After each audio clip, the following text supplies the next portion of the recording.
Just before 4 a.m. on August 31st, 1888, on London's seedy Bucks Row, a car driver named Charles Cross saw the body of a woman lying on the grounds. In the early morning gloom, it was initially impossible to tell if she was drunk or if she was dead. Cross was soon joined by another carter, Robert Poole. The two men saw the woman's skirt was pulled up above her waist. They smoothed them back over her knees and went about searching for a policeman. What the two carters didn't notice in the shifting shadows was that the woman's throat had been cut so brutally that her head had almost been decapitated. Beat officer John Neal discovered that gruesome fact on closer inspection of the body. He later testified at the inquest that when he had passed that way just 30 minutes earlier, there was not a soul about. P.C. Neal sent another colleague to fetch a local medic, and soon Dr. Rhys Ralph Llewellyn arrived on the scene. He quickly examined the body and found that the arms and legs were still warm. Llewellyn believed that the woman had been dead for less than 30 minutes. Her killer may have still been lurking nearby when Cross and Poole had come across the body. The victim was soon identified as Mary Ann Polly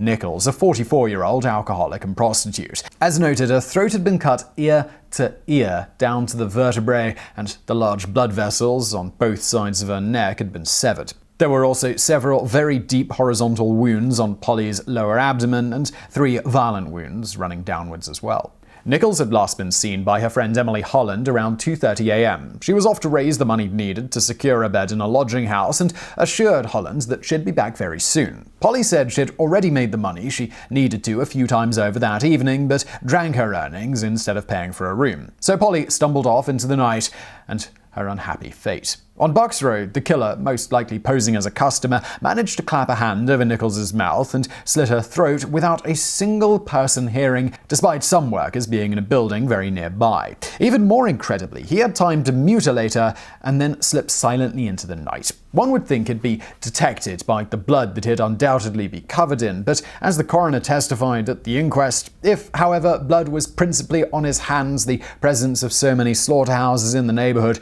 would make the frequenters of this spot familiar with blood-stained clothes and hands, and his appearance might, in that way, have failed to attract attention when he passed from Bucks Row in the twilight into Whitechapel Road and was lost sight of in the morning's market traffic.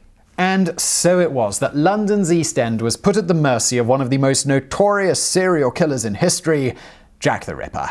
A little over a week later, Annie Chapman likewise had need of money for lodging. Chapman had previously been married but separated from her husband after both became heavy drinkers, supposedly after the death of their 12-year-old daughter from meningitis. From here, she received 10 shillings per week from her former husband, but when he died 2 years later, she ceased to be able to support herself, and the man she was with at the time promptly left her, at which point she made money doing a variety of things, including crocheting, selling flowers, and prostitution. This brings us back to September the 8th, when she went out on the streets to earn money at about 5:30 a.m. Just a half hour later, her body was found with her throat slashed and similar abdominal slashes as with Nichols. A few weeks later, on September 30th, 1888, Jack the Ripper emerged once again from the shadows of London's East End. He outdid himself this time. 2 women, Elizabeth Stride and Catherine Eddowes, were brutally attacked and murdered within an hour in what became known as the double event. Elizabeth Long Liz Stride was born in Sweden. Her marriage to John Stride had ended by 1881, and she entered a relationship with a labourer that was volatile at best. Over the years, her drinking problem worsened and she turned to prostitution to survive. She told prospective clients that her husband and children had died in 1878 when the Princess Alice sank on the Thames. On the last night of her life, Liz Stride was seen with various men around the area. She was last spotted at 12:30 a.m. by Constable William Smith. She was talking to a young man in a dark overcoat wearing a deerstalker hat. Nothing seemed amiss, so Smith just continued on his beat. Just 30 minutes later, the steward of the International Working Men's Educational Club, Louis Demschutz, found Stride's body outside the building. Demschutz and other club members immediately set out to locate the police. He told reporters later that day, "I could see that her throat was fearfully cut. There was a great gash in it, over 2 inches wide." Police Constable Lamb arrived at the scene and felt Stride's still warm face, but could find no pulse. When he was asked at the coroner's inquest if the victim's clothing had been disturbed, he testified, "No, I could scarcely see her boots. She looked like she had been quietly laid down." At almost the exact time Liz Stride's dead body was discovered, Catherine Kate Eddowes was being released from the Bishopsgate police station in London. She had been in protective custody since 8:30 p.m. when she passed out in a drunken stupor and could not be roused. Kate Eddowes' story was like so many other women of her acquaintance. Failed relationships, few prospects of making a living, hard-scrabble existence, and the descent into alcoholism and ultimately resorting to prostitution to keep a roof over her head. When she came around and assured the officers she could take care of herself, they allowed her to go. At 12:55 a.m. on September the 30th, they sent her back to the streets of London. She was spotted at 1:35 a.m. by 3 men who saw her at the entrance to Church Passage, which led to Mitre Square. Just 10 minutes later, PC Edward Watkins, who had passed the area recently on his beat, found her horrifically butchered body. The Ripper released more fury on Eddowes than any of his other victims to date. Her throat was cut in his signature style, and she was disemboweled like Nichols and Chapman before her. But in Eddowes' case, her intestines had been placed over her right shoulder, and about 2 feet of her bowels had been removed altogether and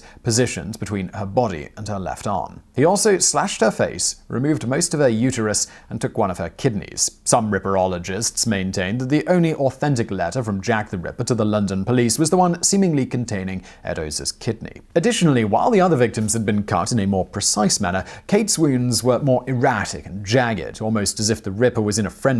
In contrast, as mentioned, Liz Stride only had her throat slit, perhaps because the Ripper was interrupted. We'll likely never know. Speaking of letters, as the murders stacked up, the similarities between the crimes led the public and the police to believe the murders were probably being committed by the same person. Letters poured into the police, some with leads about the crimes, others purporting to be from the killer himself.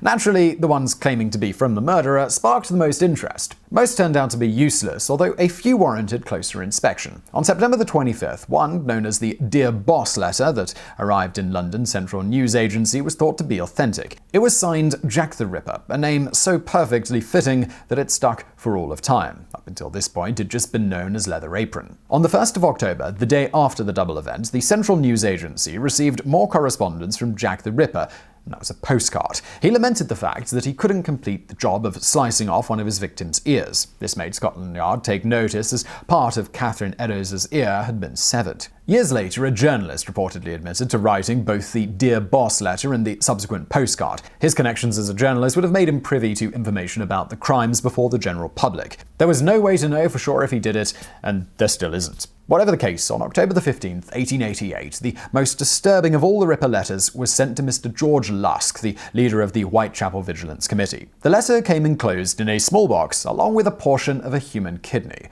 Perhaps not coincidentally, Ripper victim Catherine Eddowes was missing half a kidney. The letter read as follows: From hell, Mr. Lusk. Sir, I send you half the kidney I took from one woman, preserved it for you. The other piece I fried and ate it. It was very nice. I may send you the bloody knife that took it out if you only wait a while longer. Signed, Catch Me When You Can, Mr. Lusk. The doctor who examined the kidney, Dr. Thomas Openshaw, concluded that it had belonged to an alcoholic woman in her mid-40s who suffered from Bright's disease, a form of kidney failure commonly found among heavy drinkers. This description fit Catherine Eddowes to a T. But George Lusk himself thought it was simply medical students playing a prank who sent him organs harvested from cadavers as a joke. Whatever the case, the final generally accepted victim of Jack the Ripper was Mary Jane Kelly, with her death occurring on November the 9th. Little is definitively known about Kelly's history. She was supposedly married at one point, but her husband died while working in a coal mine, at which point she took up prostitution to support herself. Apparently extremely attractive and tall for the time, she was able to find work at a brothel frequented by the more affluent, and